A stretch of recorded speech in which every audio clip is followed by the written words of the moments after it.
যাদের বাড়ির নাম, যাদের নাম কাটা হয়েছে এবং যাদের কাটার কথা, যাদের পাকা বাড়ি আছে, গাড়ি আছে, বাড়ি আছে, ঠিক না, সেই ধরনের লোকের নামগুলো আছে, কিন্তু প্রকৃতি যা গরিব তাদের নামগুলো কাটা পড়েছে, মাটির বাড়ি কিন্তু নাম কেটে দিয়েছে।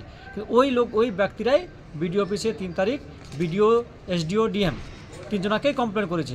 কিন্তু এই কমপ্লেন করার পরে আমরা বারবার দেখতে পাচ্ছি সরকারের পক্ষ থেকে বা প্রশাসনের পক্ষ থেকে বলা হয় যে যদি কারো বিরুদ্ধে কমপ্লেন থাকে সেটা যাঁচ হবে।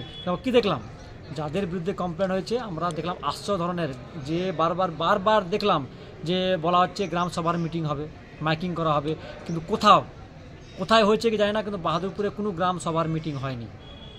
পঞ্চায়েতে বসে মেম্বাররা নিজের মতো করে 10 জনাকে ডেকে যাদের নামগুলো আছে তাদেরকে হাত তুলিয়ে দিয়ে আবার ওই নামগুলোকে নথিভুক্ত করা হয়েছে।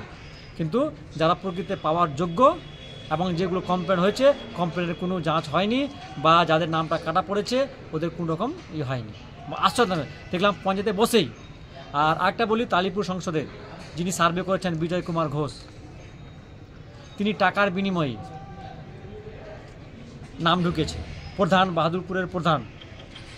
বাহাদুরপুরের প্রধানের ইশারায় যাকে চেয়েছে তার নাম থেকেছে, যার নাম চায়নি তার নাম থাকেনি। এবং নাম থেকেছে যারা তৃণমূলপন্থী লোক, যাদের ওদের আগে পিছনে ঘুরে তাদের নাম রেখেছে, বাকি অন্য দল হোক বা সাধারণ মানুষ হোক তাদের নামটা বাদ পড়েছে। আমি ওই বিজয় কুমার ঘোষের বিরুদ্ধে আমি লিখিত অভিযোগ করছি। কেন? সে টাকার বিনিময়ে নাম ঢুকিয়েছে এবং নাম কেটেছে, যার নাম বলেছে তার নাম কেটেছে। আমার নাম হিমাংশু কষা, সভাপতি ডিওয়াইএফআই ফরাক্কা লোকাল কমিটি।